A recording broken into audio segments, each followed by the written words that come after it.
Hildryn is a strong Warframe. We all know that. But now in 2026, she is so ridiculously busted, she deals millions of damage easy, deleting entire rooms, with the only limiting factor being literally how quick the game can spawn in new enemies. So, in this Warframe guide, I'm gonna show you the absolute insanity that is Hildryn in 2026, and of course, we're gonna have updated builds. Big shout out to all our generous channel members who help me keep the lights on, and now, let's jump right into it.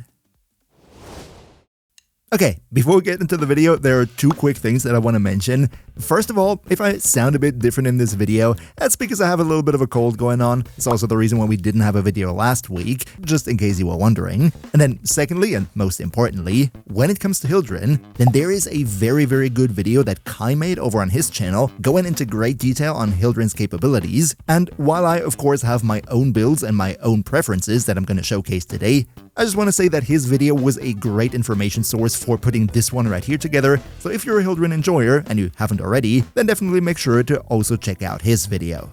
And as always, if you could maybe leave a quick like for the video already, that would help big time with the YouTube algorithm, so cheers so much for your support. And with all that being said, let's now get into the video itself.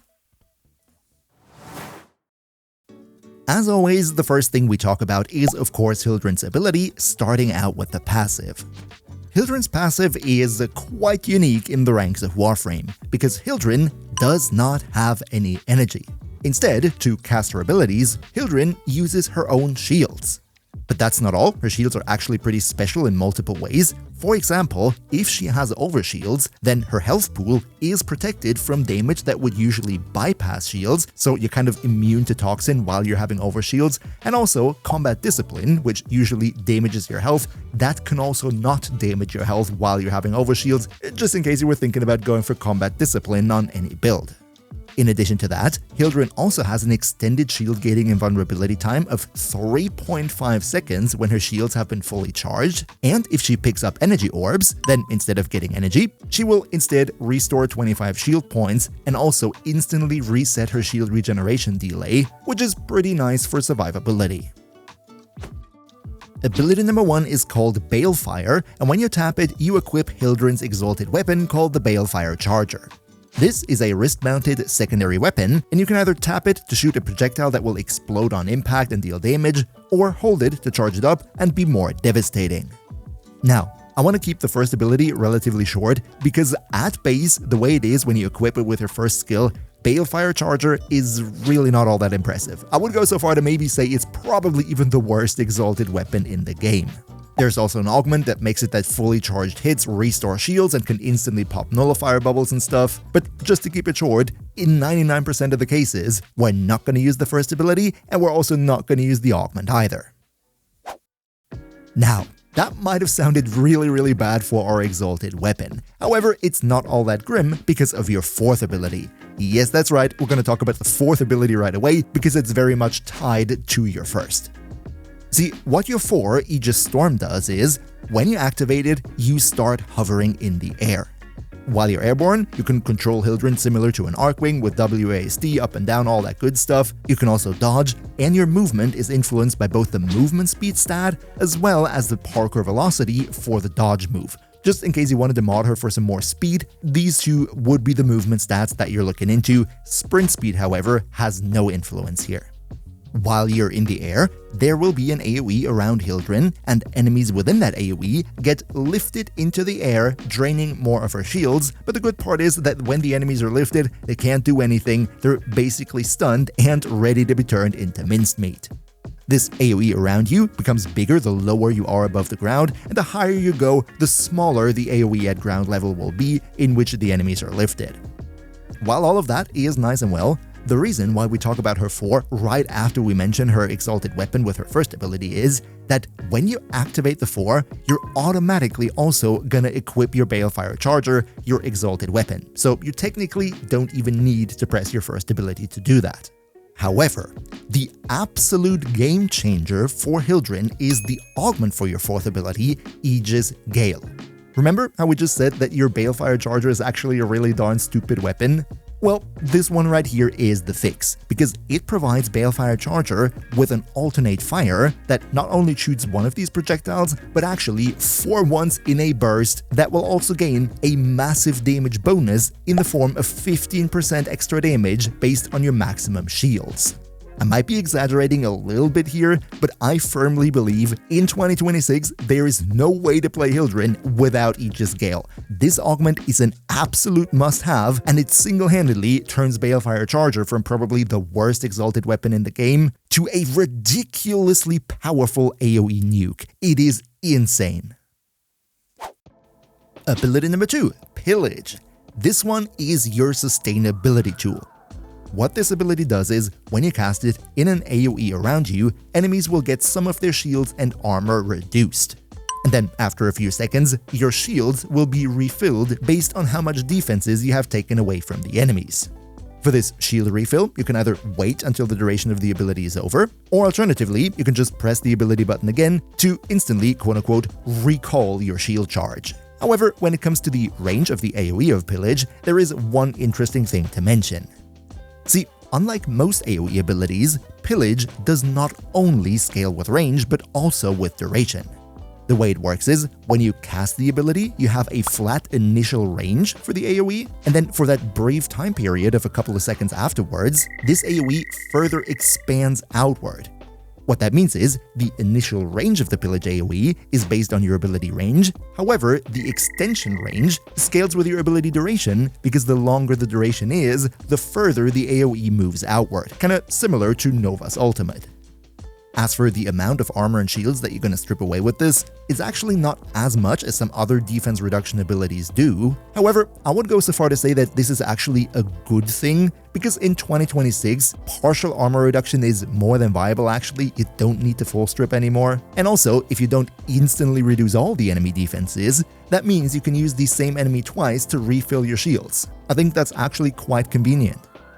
Now, there's also an augment called Blazing Pillage, which deals additional heat damage to enemies when they're affected by your third ability and all whatnot, but I personally have never used it. I've never seen a build that genuinely uses it, and given the fact that you usually subsume over her third ability, which is like the prerequisite for this augment to work in the first place, I think it's fair to assume that this thing is niche at best.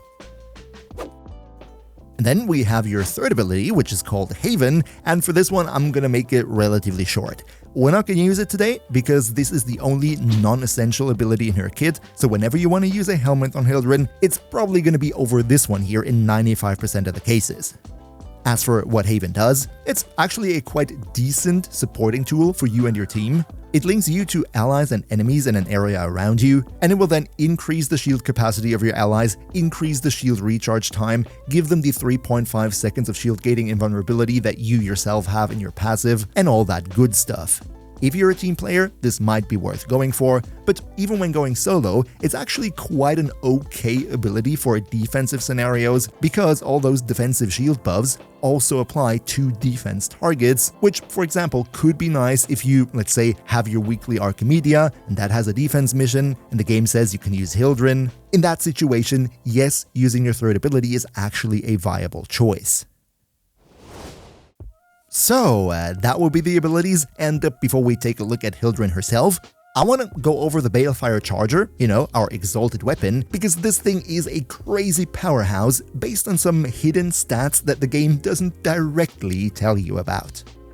Looking at the stats, first of all, the base damage is ridiculously high, coming in at 500 right off the bat. Unfortunately, the rest of the stats are quite pathetic, if I'm being honest. With only 5% base crit chance, that means it's not worth it to even mod for it at all. Also, the crit damage multiplier is only 1.5 times, which is way below average. And if you now think, well, that looks like a status weapon to me, then no, because also the status chance is only 10%, we're not really gonna mod for that either. However, there are two somewhat hidden features about this weapon that we definitely need to mention because they make it so much better than it looks on paper. First of all, the explosion AoE of your projectiles that you shoot, that scales with your ability range. At base, the AoE is 3 meters, nothing all too special. However, with a lot of ability range, that becomes quite a potent AoE. And the ridiculously broken thing here is, if you put the mod Fulmination, or even primed Fulmination on the weapon, then the blast radius increase from that mod is multiplicative to the blast radius increase from your ability range. What that means is, if you have the maximum possible of 280% range and Prime Fulmination at the same time, then you're going to be looking at round about 12 whopping meter radius on explosion. That is ridiculously large, especially given that there is no damage fall off. Like, at 12 meter radius, this thing is still going to do the full damage. It's insane. And as if that's not enough, there's also another somewhat hidden feature that I only noticed when testing for this video, and that is that the AoE of this weapon can actually headshot, and it's even relatively easy to do. I don't know what exactly are the mechanics here and how it works in specific, but more often than not, if I remotely fire this somewhat at head range of the enemy, then I always end up scoring a lot of headshot kills even though I was never specifically aiming for the head at all. I don't want to oversell this feature, it's definitely not OP or anything, but getting headshots with this thing is consistent enough to allow for headshot-based effects, and I think that is a really good thing. Now, finally though, let's also talk about the Balefire Charger build, and this one here is actually relatively straightforward. First of all, let's take a look at the Arcane slot. And here we basically are forced to use Secondary Innervate because we have such a low base crit chance of just 5% that it's not really worth it to use any mods for that. However, Secondary Innervate gives you crit chance in a flat way, so regardless of how low your base crit chance is, the crit chance provided by Secondary Innervate will always apply to the weapon and make it very easy to deal yellow crits, orange crits, and sometimes you can even squeeze a red crit out of this one with just a base crit chance of 5%. Like, the damage increase from being able to crit with this thing is insane, and I don't personally see any other arcane that would come close to the performance that you get from Secondary Innervate here. Then, because we don't get any damage from the arcane, we go for Hornet Strike for the base damage, multi-shot with Galvanized Diffusion and Lethal Torrent, Primed Fulmination, or if you don't have the Prime version, Normal Fulmination. As we just explained, this blast radius is multiplicative to the blast radius you get from the ability range, so this one is a must to have a big nuking AoE. And then we go for the standard stuff, right? Target Cracker for critical damage, a faction damage mod, because even though we're not going for damage over time, so no double dipping or anything, our status chance is too low for that, having a faction damage mod is still a crazy powerful damage increase. But if you don't like faction damage, I hear you. I get angry comments about faction damage under every video. Just use something else. Maybe Fire Rate, maybe Magnum Force for even more base damage. The world is your oyster. Doesn't mean you have to do it if you don't want to. And then finally, use whichever element you want against the faction that you're going up against. Here though, I want to make clear, I wouldn't recommend going for the 60-60 mods because your status chance is also so low that modding for status chance is not really worth it, so I would just go all in on damage with the full 90% damage mods. And just in case you were wondering, Galvanized Shot does not work on this weapon at all, just don't use it. But now, let's actually get into the meat and potatoes of today's video. Let's talk about the Hildryn build itself. Let me just tell you, we have some ridiculously powerful synergies going on today. First of all, let's talk about our Helminth options. As I said in the ability section, we're going to subsume over our third ability because that is the only non-essential skill in our kit. And when it comes to which ability to use here, we actually have a ton of options and all of them are somewhat equally viable. First of all, we of course have the standard stuff, Roar, Zarta's Whisper, Eclipse for, the damage increase. You can always do that, it's never wrong, but we're gonna deal enough damage without that. If you wanted to be tanky, you could also go for Eclipse, the dark version of it, or Nova's Nullstar, giving you a 75% additional damage reduction. You could use Nourish, because even though you don't have energy, it still gives viral damage to your weapon, and also it triggers these passive viral explosions whenever you take damage, viral priming the enemies in an AoE around you. This is pretty good because you're already modding for high range, so if you want to have some passive AoE viral priming, then Nourish is definitely working, albeit not as great as on some other Warframes. Up next, a somewhat underrated skill here would be Elemental Ward from Chroma. This is, by the way, an idea that I saw in Kai's video. Because if you use the Electricity Elemental Ward version, then that boosts your maximum shields, which is great for Hildryn, not only for survival, but also with the augment for your 4th ability. Remember, we get extra damage based on our maximum shields, so it's a damage increase as well. And on top of that, it zaps nearby enemies with electricity, giving us a little bit of crowd control on top. Then, one very underrated pick here would be Mold from Seren, because this one massively increases your movement speed, which is very fun to play with Hildryn, because at base her floating movement is not really all that fast and a little bit sluggish, so if you want to have a lot of movement speed, then Mold can make that happen for you. Just one thing I want to mention here is, if you go for Mold, you have to mod her into a lot of ability duration, because Mold only has I think 5 seconds of base duration, so it's not all that convenient. One skill that I personally use most of the time would be Mag's Pull, because it is just super duper convenient for an AoE weapon like your Balefire. If you press one button and then pull all the enemies on screen into one blob in front of you, shoot the Balefire into it and nuke everybody away. Yes, there are other grouping abilities like Korra's Ensnare or Nidus' Larva, but Pull I think has the largest range out of all grouping abilities in the Helminth. It's cheap to cast and it only uses one hand for the casting animation, so it's all in all the most optimal grouping tool for Hildryn. And then the final one I want to mention here, and we're also going to have a build with that later on, would be Evade from Side 09. Might sound a little bit weird here, but it's actually ridiculously powerful. Remember how I said that the AoE explosion from your Balefire shots can headshot, and actually headshots quite frequently? Well, it just so happens that the duration of Evade is extended whenever you get a headshot kill. I know it might sound like I'm really shoehorning her into a playstyle that she's not made for, but trust me, it's actually really convenient to keep this thing up all the time. I didn't believe it myself at first, but in my test runs, I didn't have any issues with the duration here. Let's next talk about the Archon Shards, and here we actually don't have all that many good options. Of course, more ability strength with red shards means more damage, means more armor reduction, means if you have a Helminth ability that needs strength, more whatever strength does on that ability, so ability strength is always good. You could also go for more ability duration. On many builds, this is a good thing, but there are also some builds where I personally don't like to go for that much duration on Hildryn, which is why I rather not use any duration shards on her. I gave her 1 Tau Forged Yellow for casting speed and convenience as well, but I don't think she necessarily has to have one. It's personal preference here. And for the rest of the options here, they're really not all too great. But now let's talk about the Hildryn build itself. First, I want to talk about the standard Balefire build, and then later on we're also going to go into the build that works with the invisibility from Side 09. Just for context, on this build right here, I'm using Pull from Mag as a grouping tool. If you wanted to use any of the aforementioned other Helminth abilities, of course some of the mods on this build might change, but nothing all too drastically. First of all, naturally, we go for Aegis Gale, the augment for our 4th ability, because that is just a must-have on Hildryn. In the Aura, I use Growing Power for more ability strength if you trigger a status effect, pretty self-explanatory. And then in the Exilus mod, you can really go for whatever you like, but I chose to go for Aviator, gives me 40% more damage reduction while airborne, and with our 4th ability, we're basically always airborne, so it helps make me a bit tankier. Combine that with Adaptation for another layer of damage reduction, and we're gonna be quite tanky. Up next, we're making sure that we have as many shields as humanly possible, with Primed Redirection and one of the new Arcanes that came with the December update, Arcane Expertise.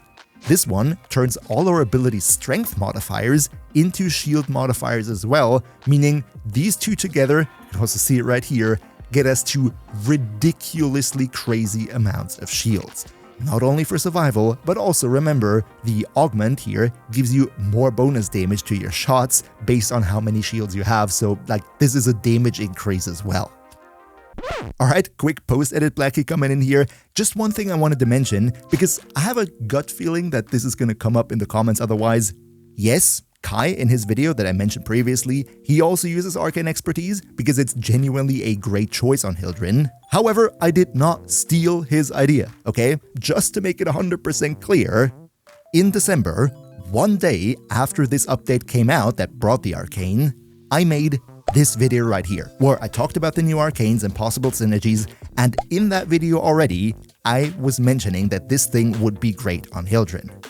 Please don't get me wrong, nobody stole anything here, it's all good, it's just the best in slot arcane for Hildryn now.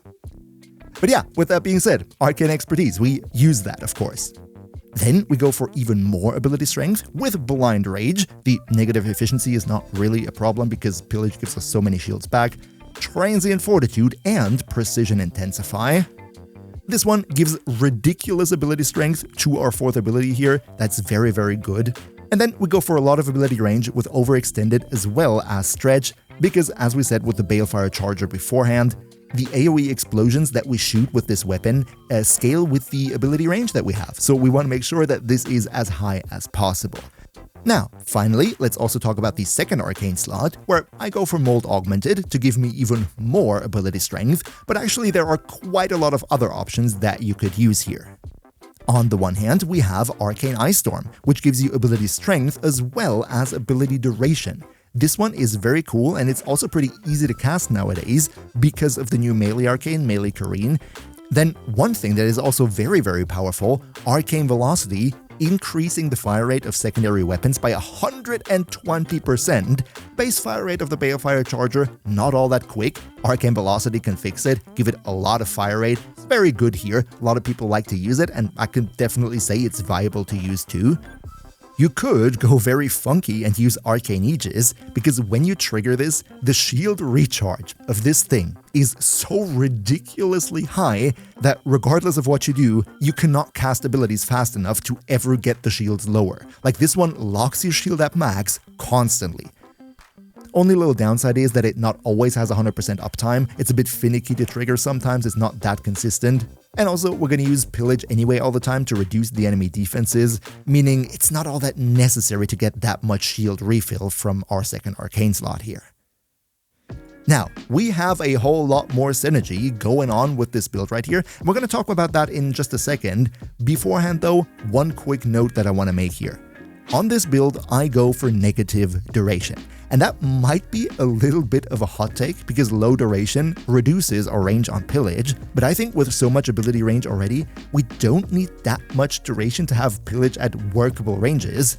And I personally just like it if Pillage ends early and refills my shields faster so that I don't have to worry about, tapping the ability button a second time or something. I just like set and forget abilities, and with low duration, I think Pillage is pretty convenient to use. You don't have to agree with me here. You can surely go and mod for a lot of ability duration if that is what you like, but I personally just don't really find it all that necessary on Pillage. But before you go, right, the Hildryn build itself is not all. We have a lot of synergies going on here, starting with our melee weapon. What I do right here is I use the Furax Wraith. Because the Furax Wraith, or literally any type of Furax, the normal, the MK1 doesn't matter, has access to the mod Amalgam Furax body count, which gives me 45% fire rate to secondary weapons. That is a very nice fire rate bonus to our Balefire Charger, especially given the fact that on my Hildryn build right here, I'm not using Arcane Velocity for the fire rate, so I need to get the fire rate from somewhere else, and the Furax Wraith is one of these things. And then in the companion slot, you can technically use whatever you like, but I personally don't like Sentinels all that much on her because they float in the air next to her, which might sometimes put them in a situation where they are not really in attack range to enemies. I prefer ground-based critters, and what I do here is I just go for the Panzerwolperphyla. Of course, Panzerwolperphyla, viral priming, viral krills, very, very good. But also, we can just use Link Redirection to give a ton of shields to our critter of choice, and then use it in combination with Reinforced Bond, which will give us another 60% fire rate. Together with the Amalgam mod on our Furax, that is plus 105% fire rate, very, very nice for the Balefire Charger. Aerial Bond though is pretty cool because airborne kills decrease companion recovery time. We're going to get a lot of airborne kills, so the Panzer is going to be constantly up.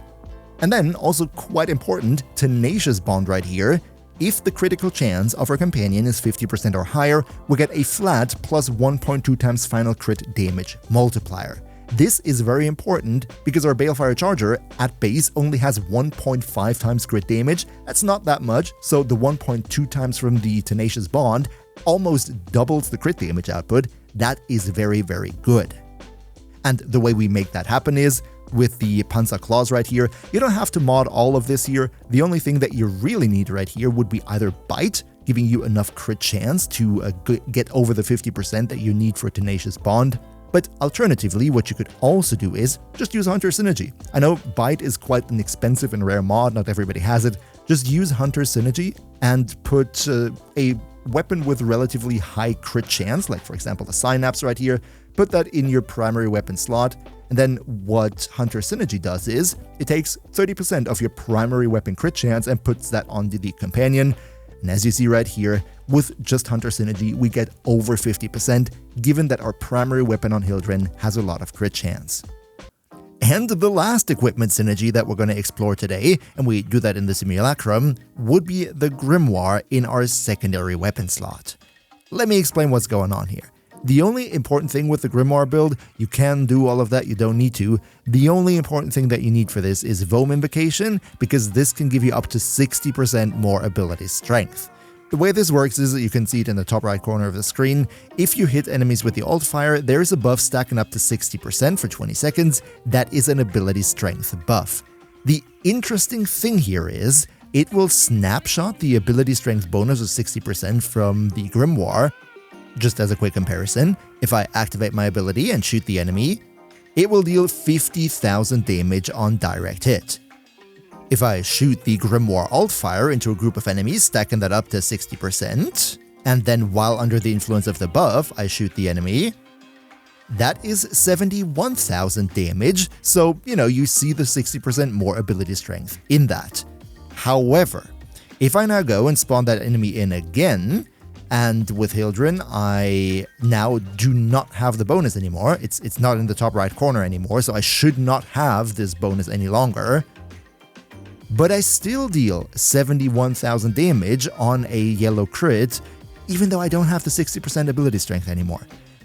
Now, the reason why this is so great is because you really never deactivate the fourth ability. You can just shoot the Grimoire at the start of the mission, go into your 4, and then usually for the rest of the mission, you're not getting out of the 4. If you need more shields, you put Pillage on, and then your shields are filled up. And you keep on hovering through the level until the end of time. You could naturally also go and put it to its extreme by switching the focus school over to Madurai, because Madurai can give you even more ability strength that you can snapshot. If you want to do that, that's perfectly viable. I think it's already overkill, so not absolutely necessary, but hey, you do you. However, I promised you crazy broken synergies, and crazy broken synergies you're gonna get. Let me show you a bit more of an outlandish build, the Evade one that I previously talked about, because this one is it is absolutely ridiculous. Most of the things that we do on our Balefire build, we do here as well. We go for a lot of ability strength, ability range, everything. The only difference is that now we're gonna go for more ability duration, so it's more convenient to keep Evade up, which is why we use Prime Continuity and Augur Message.